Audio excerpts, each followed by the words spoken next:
ಕಸ್ಟಡಿಯಲ್ಲಿರುವ ದರ್ಶನ್ ಭೇಟಿಗೆ ಲಾಯರ್ ಆಗಮಿಸಿದ್ದಾರೆ. ಠಾಣೆಗೆ ದರ್ಶನ್ ಪರ ವಕೀಲ ರಂಗನಾಥ್ ರೆಡ್ಡಿ ಭೇಟಿ ನೀಡಿದ್ದಾರೆ. ಕಾನೂನು ಹೋರಾಟದ ಬಗ್ಗೆ ಮಾಹಿತಿಯನ್ನು ಪಡೆಯುವುದಕ್ಕೆ ಆಗಮಿಸಿದ್ದಾರೆ. ನಿನ್ನೆ ಆರೋಪಿಗಳನ್ನ ಮತ್ತೆ ಕಸ್ಟಡಿಗೆ ನೀಡಿದೆ ಕೋರ್ಟ್. ವಿಚಾರಣೆ ಮುಗಿದಿದ್ರೆ ಹಾಜರುಪಡಿಸೋಕೆ ಕೋರ್ಟ್ ಸೂಚಿಸಿತು. ಹೀಗಾಗಿ ಆರೋಪಿ ದರ್ಶನ್ ಬಳಿ ಮಾಹಿತಿಯನ್ನ ಕಲೆ ಹಾಕಲಿಕ್ಕೆ ಆಗಮಿಸಲಾಗಿದೆ. ದರ್ಶನ್ ಪರ ವಕೀಲರು ಠಾಣೆಗೆ ಆಗಮಿಸಿದ್ದಾರೆ. ಒಂದಷ್ಟು ಮಾಹಿತಿಗಳನ್ನ ಈ ಸಂದರ್ಭದಲ್ಲಿ ಪಡ್ಕೊಂಡಿದ್ದಾರೆ. ಸೊ ಅದಕ್ಕೆ ಕಾನೂನಲ್ಲಿ ಅವಕಾಶ ಇದ್ದೇ ಇರುತ್ತೆ. ಯಾವುದೇ ಆರೋಪಿ ಅಥವಾ ಅಪರಾಧಿಯನ್ನ ಅವರ ಲಾಯರ್ ಭೇಟಿ ಮಾಡಬಹುದು.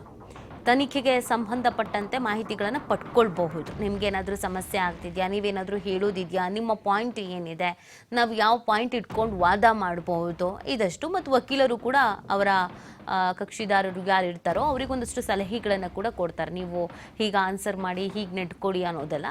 ಅದೇ ರೀತಿಯಾಗಿ ದರ್ಶನ್ ಪರ ವಕೀಲರು ಕೂಡ ಇವತ್ತು ಸ್ಟೇಷನ್ಗೆ ಆಗಮಿಸಿದ್ರು. ನಿನ್ನೆ ಜಡ್ಜ್ ಮುಂದೆ ಹೇಳ್ಕೊಳ್ತಾ ಇದ್ರು ದರ್ಶನ್ ಪರ ವಕೀಲರು ಮತ್ತು ಪವಿತ್ರ ಗೌಡ ಪರ ವಕೀಲರು, ನಮಗೆ ಮೀಟ್ ಮಾಡೋದಕ್ಕೆ ಬಿಡ್ತಾ ಇಲ್ಲ ಅನ್ನುವಂಥದ್ದು.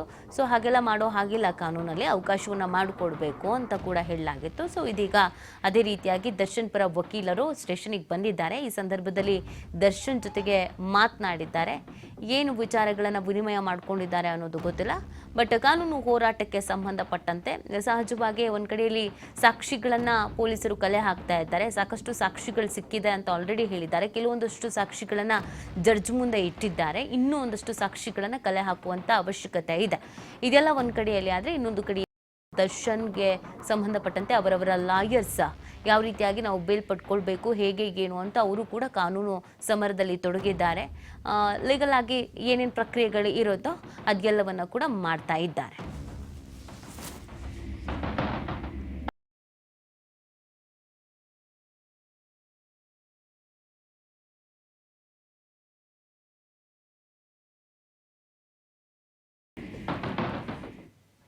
ರೇಣುಕಾಸ್ವಾಮಿ ಕೊಲೆ ಮಾಡಿದ್ದ ಶೆಡ್ನಲ್ಲಿ ಮತ್ತಷ್ಟು ಕೃತ್ಯ ನಡೆದಿದ್ಯಾ ಅನ್ನುವಂತ ಅನುಮಾನ ಈಗ ಬಲವಾಗ್ತಾ ಇದೆ. ರೇಣುಕಾಸ್ವಾಮಿಯಂತೆ ಹಲವು ಅಮಾಯಕರಿಗೆ ಚಿತ್ರ ಹಿಂಸೆ ನೀಡಿದ್ದಾರ.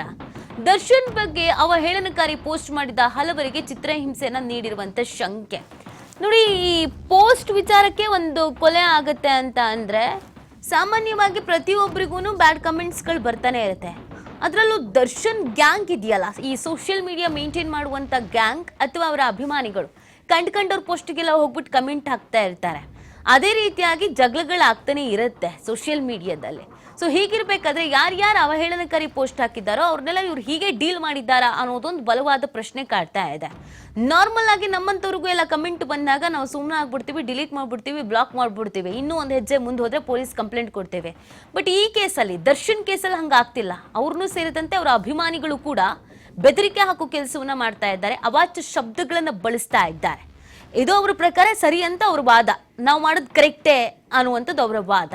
ಸೊ ಈಗ ಅನುಮಾನ ಏನು ಅಂತ ಅಂದ್ರೆ, ಇದು ಮೊದಲೇ ಕೇಸ್ ಅಲ್ಲ. ಈ ಹಿಂದೆಯಿಂದಲೂ ಕೂಡ ದರ್ಶನ್ ಬಗ್ಗೆ ಯಾರೇ ಮಾತನಾಡಿದ್ರು ಅವ್ರನ್ನ ಈ ಶೆಟ್ಟಿಗೆ ಕರ್ಕೊಂಡು ಹೋಗ್ತಿದ್ರು, ಅಲ್ಲಿ ಹಲ್ಲೆ ಮಾಡ್ತಾ ಇದ್ರು, ಅಲ್ಲಿ ಹೇಗೆ ಬೇಕು ಹಾಗೆ ಥಳಿಸ್ತಾ ಇದ್ರು ಅಂತ. ಬಡ್ಡಿ ದುಡ್ಡು, ಲೋನ್ ಪಾವತಿ ಮಾಡದೇ ಇದ್ದವ್ರಿಗೂ ಕೂಡ ಇಲ್ಲೇ ನರಕ ಯಾತನೆ ತೋರಿಸ್ತಾ ಇದ್ರಂತೆ. ರೇಣುಕಾಸ್ವಾಮಿ ಕೊಲೆ ಕೇಸ್ ಬೆನ್ನಲ್ಲೇ ಬೆಳಕಿಗೆ ಬರ್ತಾ ಇದೆ ಮತ್ತಷ್ಟು ಕೇಸ್ಗಳು. ಶೆಡ್ನ ಸಿಸಿ ಕ್ಯಾಮೆರಾ ದೃಶ್ಯಗಳನ್ನ ವಶಪಡಿಸಿಕೊಂಡು ಪೊಲೀಸರು ಪರಿಶೀಲನೆ ನಡೆಸ್ತಾ ಇದ್ದಾರೆ. ಆರೋಪಿ ವಿನಯ್ ಸೇರಿದಂತೆ ಇತರ ಆರೋಪಿಗಳಿಗೆ ಪೊಲೀಸರಿಂದ ಡ್ರಿಲ್ ಮಾಡಲಾಗ್ತಿದೆ. ರೇಣುಕಾಸ್ವಾಮಿ ರೀತಿ ಅದೆಷ್ಟು ಜನರಿಗೆ ಚಿತ್ರ ಹಿಂಸೆ ನೀಡಿದ್ದಾರೆ ಅಂತ ತನಿಖೆಯನ್ನ ಮಾಡಲಾಗ್ತಾ ಇದೆ.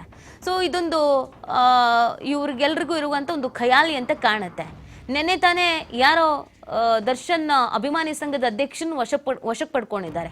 ನಮ್ಮ ಬಾಸ್ ಬಗ್ಗೆ ಮಾತನಾಡಿದ್ರೆ ಜೀವಂತವಾಗಿ ಸುಟ್ಟಾಕ್ಬಿಡ್ತೀನಿ ನಿನ್ನ ಅಂತ ಹೆದರಿಸಿದ್ರಂತೆ. ಕಂಪ್ಲೇಂಟ್ ಕೊಟ್ಟಿದ್ದಾರೆ, ಒಳಗೆ ಹಾಕಿದ್ದಾರೆ. ಸೊ ಇಲ್ಲಿ ಯಾರಿಗೂ ಬಾಸ್ ಅಲ್ಲ. ನಿಮ್ಗಳಿಗೆ ಬಾಸ್ ಆಗಿದ್ರೆ ನಿಮ್ಮ ಮನೇಲಿ ಇಟ್ಕೊಳ್ಳಿ. ಅದಕ್ಕೆ ನೀವು ಎಲ್ಲರ ಮೇಲೂ ಹಾರಾಡೋದು, ಹೋರಾಡೋದು ಅಂತಂದ್ರೆ ಅದು ಸಾಧ್ಯ ಆಗೋದಿಲ್ಲ. ಸೊ ದರ್ಶನ್ ಕೇಸಲ್ಲಿ ಈ ಥರದ ಘಟನೆಗಳು ತುಂಬಾ ನಡೆದಿದ್ಯಾ ಅನ್ನೋದೊಂದು ಅನುಮಾನ. ಯಾರ್ಯಾರು ಬ್ಯಾಡ್ ಕಮೆಂಟ್ ಹಾಕ್ತಾ ಇದ್ರು ಅಥವಾ ಇವ್ರ ಬಗ್ಗೆ ಯಾರು ಮಾತಾಡ್ತಿದ್ರು ಅವ್ರನ್ನೆಲ್ಲ ಎತ್ಕೊಂಡೋಗಿ ಚಿತ್ರ ಹಿಂಸೆ ಕೊಟ್ಟಿದ್ದಾರೆ, ನರಕ ಯಾತನೆ ಅನುಭವಿಸೋ ಥರ ಮಾಡಿದ್ದಾರೆ, ಟಾರ್ಚರ್ ಮಾಡಿದ್ದಾರೆ ಅಂತ. ಈ ಶೆಡ್ನ ಅದಕ್ಕೆ ಅಂತಾನೆ ಉಪಯೋಗ ಮಾಡ್ಕೊಳ್ತಾ ಇದ್ರಂತೆ. ಯಾಕೆ ಈ ಅನುಮಾನ ಅಂದ್ರೆ, ಇದನ್ನ ಮಾಧ್ಯಮದವ್ರು ಹೇಳ್ತಾ ಇರಲ್ಲ, ಪೊಲೀಸರಿಗೆ ಇದೊಂದು ಬಲವಾದ ಅನುಮಾನ ಇದೆ. ಹಾಗಾಗಿ ಅಲ್ಲಿ CCTV ಇತ್ತಲ್ಲ, ಅದನ್ನೆಲ್ಲ ಚೆಕ್ ಮಾಡ್ತಾ ಇದ್ದಾರೆ. ವಿಜುವಲ್ಸು ಎಷ್ಟು ತಿಂಗಳ ಹಿಂದೆ ಯಾರ್ಯಾರನ್ನು ಕರ್ಕೊಬಂದು ಇಲ್ಲಿ ವರ್ಕ್ ಮಾಡಿದ್ರು ಅದೆಲ್ಲವನ್ನು ಕೂಡ ಚೆಕ್ ಮಾಡ್ತಾ ಇದ್ದಾರೆ. ಕೆಲವೊಂದು ಅನುಮಾನಗಳು ಬಲವಾಗ್ತಾ ಇದೆ. ದರ್ಶನ್ PA ಸೇರಿದಂತೆ ಕೆಲವರು ಕಾಣೆ ಆಗಿದ್ರು. ಅವರೆಲ್ಲ ಎಲ್ಲಿದ್ದಾರೆ, ಏನು ಮಾಡ್ತಿದ್ದಾರೆ, ಅವ್ರ ಮನೆಯವ್ರು ಯಾಕೆ ಕಂಪ್ಲೇಂಟ್ ಕೊಟ್ಟಿಲ್ಲ, ಏನು ಎತ್ತ ಅನ್ನೋದ್ರ ಬಗ್ಗೆ ಕೂಡ ತನಿಖೆಯನ್ನ ನಡೆಸಲಾಗ್ತಾ ಇದೆ. ಒಂದು ಪ್ರಕರಣ ಬೆಳಕಿಗೆ ಬರ್ತಾ ಇದ್ದ ಹಾಗೇನೆ ಸಾಕಷ್ಟು ಪ್ರಕರಣಗಳು ಈಗ ಮುನ್ನೆಲೆಗೆ ಬರ್ತಾ ಇದೆ. ಆ ಎಲ್ಲ ಆಂಗಲ್ನಲ್ಲೂ ಕೂಡ ತನಿಖೆಯನ್ನ ನಡೆಸಲಾಗ್ತಾ ಇದೆ. ಇವರ ಗ್ಯಾಂಗ್ ಇಂದ ಇನ್ನೂ ಸಾಕಷ್ಟು ಹಲ್ಲೆ ಆಗಿರಬಹುದು ಅನ್ನೋದೊಂದು ಗಂಭೀರವಾದಂತ ಆರೋಪ ಇದೆ.